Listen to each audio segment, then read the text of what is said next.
76-year-old Mustafa Zorova is largely confined to this sofa at home.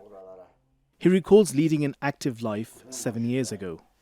That changed on July 15, 2016, when FETO members in the military tried to overthrow the democratically elected Turkish government. Along with other protesters, Mustafa Zorova headed to one of the government buildings to prevent a takeover. They were met with coup soldiers. One of the officers turned his gun on unarmed civilian protesters. The soldier fired from one side to the other. Doomsday broke out for me. Everyone who was hit fell to the ground within seconds. That's when I was shot. He shot me 2 more times. When I was hit the 3rd time, I fell on the dead people there. There was so much blood. It was gushing out. The blood was hot. Neither my hand, my face, nor my eyes could be seen because of the blood. Similar scenes were witnessed elsewhere in the country.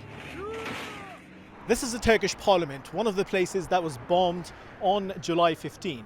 And just outside, these were the streets on which the coup soldiers had been rolling tanks as they tried to consolidate the capital. Many people took to the streets to resist the coup attempt.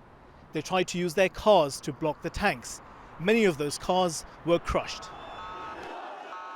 The coup attempt failed partly because the public responded in large numbers to Turkish President Recep Tayyip Erdogan's call to defend democracy. And then the government hit back hard against terrorist organizations and their collaborators. Right after coup attempt, there was an increased efficacy in terms of the outcome of operations. Think that Turkish armed forces were delivering some bombs upon the positions of PKK, and the captured or neutralized terrorists were really limited in terms of numbers.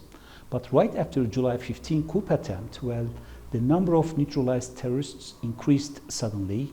There was efficient operations directly targeting the key decision makers of the organization.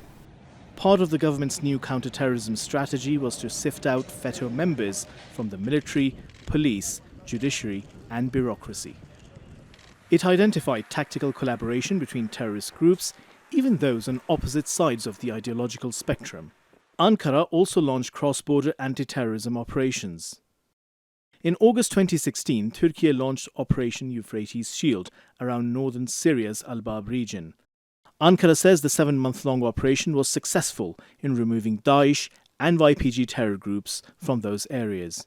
In January 2018, Turkey launched Operation Olive Branch in northwestern Syria's Afrin region.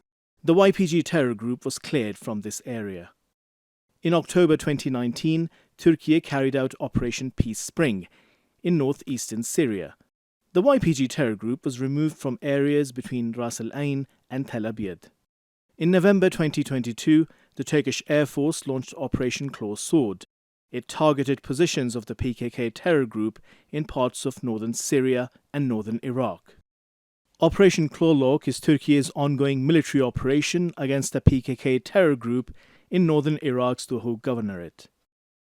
In January this year, Turkey launched Operation Eren Abluka against the PKK terror group in the country's southeast. The government says it has severely weakened terror groups. Mustafa Zorova supports the effort and says he feels safer now. He says he was scarred for his life, but the wounds inflicted on the nation would have been greater. He's happy with his role on that day 7 years ago. And despite the pain, deep down, he says he's at ease. Hasan Abdullah, TRT World, Ankara.